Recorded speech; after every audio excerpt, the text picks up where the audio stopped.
gudoomiye ku-xigeenka labaad ee baarlamaanka Galmudug Maxamed Sheekh Axmed Maalin oo maanta dib ugu laabtay magaalada Cadaado ee xarunta ku meel gaar ku ah maamulka Galmudug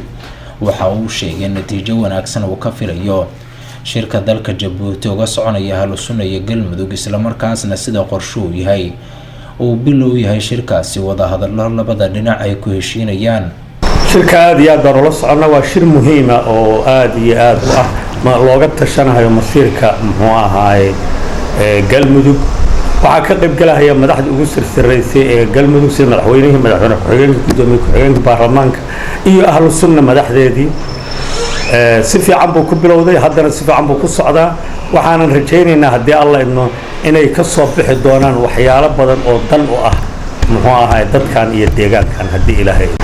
wax kasta oo maslaxad ay ku imaanayso waa soo dhaweynaynaa waxaana ka masuulo meesha noo jira madaxdii noogu sirreysay Galmudug waxa ay soo iyo ahlu sunna waxa la waxay soo qaadaan haddii Allah idmo raalli baan ku nahay waan aqbali doonaa insha Allah. gudoomiye ku-xigeenka labaad ee baarlamaanka Galmudug oo hadalkiisa sii wata waxa uu intaasi raaciyay in la dhameeyay khilaafkii ka dhex jiray hoggaanka sare ee Galmudug oo markii hore arrimo shaqo isku khilaafay sida uu yiri mar haddii la wada shaqeynayo wax yar oo hawsha la isku qabtay leeyahay xaggay ku fiicantahay way jireen kaasna si buuxda loo dhameeyay wax yar oo la tabahayay wax ka jiraan ma jiraan aad iyo aad baa loo xaliyay. ugu dambeyntii bulshada reer Galmudug ayuu ugu baaqay inay nabadda ka shaqeeyaan isla markaasna colaadda ay dhinac uga soo wada jeestaan. bulshada Galmudug waxaan ugu baaqaynaa inay nabadgelyada muxuu ahaay horumarka deegaankooda dalkooda ay ka siday awalba ugu ahaayeen ay muxuu ahaay ugu dadaalaan ay ilaashadaan gaar ahaan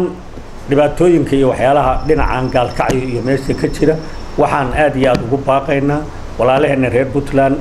iyo inaga oo Galmudug ah sida nabadda u wada ilaalin jirnay inaan u wada ilaalino aan wada dhowrno haddii Allah idmo waxyaalaha yararka oo caqabadahana wixii soo dhexmara wada hadal iyo aan ku dhamaysanay aan qori iyo xabad lagu xallin.